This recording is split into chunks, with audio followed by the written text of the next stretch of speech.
नमस्कार किसान भाइयों, डिजिटल किसान में आपका स्वागत है। आज के इस वीडियो में हम बात करेंगे कि सरसों में पहला पानी कब और कितने समय बाद देना चाहिए और इसके साथ साथ कौन कौन सी खाद को कितनी मात्रा में डालना चाहिए जिससे कि सरसों का उत्पादन बढ़ सके। तो किसान भाइयों, सबसे पहले बात आती है कि सरसों की बिजाई के कितने दिनों बाद पहला पानी देना चाहिए।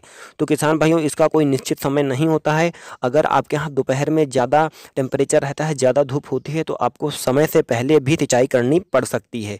इसकी सिंचाई पहली नॉर्मल जो समय होता है इसका, तो वह 30 से 40 दिन के बीच में होता है। यदि टेम्परेचर आपके यहाँ ज़्यादा होता है तो आपको 20 दिन से पहले भी पानी लगाना पड़ सकता है। अब पहली बात करते हैं कि इसके साथ कौन कौन सी खाद डालनी होती है, आपको पहले पानी के साथ कौन सी खाद और कितनी मात्रा में डालनी होती है।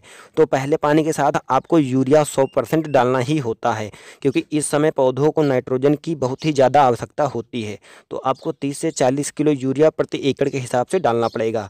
इसके बाद सबसे महत्वपूर्ण बात यह है कि आपने बुआई के समय पर डीएपी का उपयोग किया है। अगर आपने डीएपी का उपयोग किया है तो आपको सल्फर का प्रयोग किया है या नहीं किया है। यदि आपने बुआई के समय पर सल्फर का प्रयोग नहीं किया है तो आपको पहले या दूसरे पानी के साथ आपको सल्फर का प्रयोग करना ही पड़ेगा। यदि आपने बिजाई के समय पर एसएसपी का प्रयोग किया है तो अब आपको सल्फर डालने की आवश्यकता नहीं है, क्योंकि एसएसपी के अंदर पहले से ही सल्फर मौजूद रहता है। यदि आपने बिजाई के समय पर डीएपी का प्रयोग किया है तो आपको अब सल्फर की मात्रा डालनी ही पड़ेगी।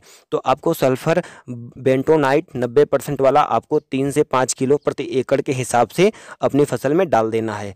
सल्फर का स्प्रे करने के लिए भी आता है। यदि आप सल्फर का स्प्रे करना चाहते हैं तो सल्फर 80% वाला WDG WG WP के नाम से आपको मार्केट में मिल जाएगी और ये आपको पाउडर फॉर्म में मिलती है। इसका आप अपनी फसल में स्प्रे कर सकते हैं। कितनी मात्रा में करें, तो किसान भाइयों आपको 500 ग्राम से लेकर 700 ग्राम प्रति एकड़ के हिसाब से 150 लीटर से पानी से लेकर 200 लीटर पानी में आपको मिलाकर इसका स्प्रे करना होता है।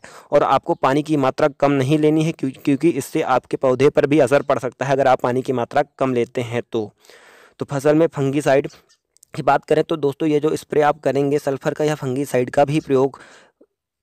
का भी असर करता है दोस्तों। यह रोगों को आने से काफ़ी हद तक रोक देता है। तो दोस्तों, अगर आपने सल्फ़र का प्रयोग नहीं किया है तो पहले या दूसरे पानी के साथ आपको सल्फ़र का प्रयोग 100% ही करना है, जिससे कि तेल की मात्रा बढ़ जाती है और सरसों की पैदावार ज़्यादा से ज़्यादा हो सके। ये दोस्तों, आपको खेती किसानी से संबंधित जानकारी सही समय पर और लगातार पाने के लिए आपको हमारे चैनल को सब्सक्राइब करना होगा। तो हमारे चैनल को जल्दी से सब्सक्राइब कर लें, क्योंकि आपका भाई आपके लिए सही समय पर सही वीडियोज़ लाता रहता है।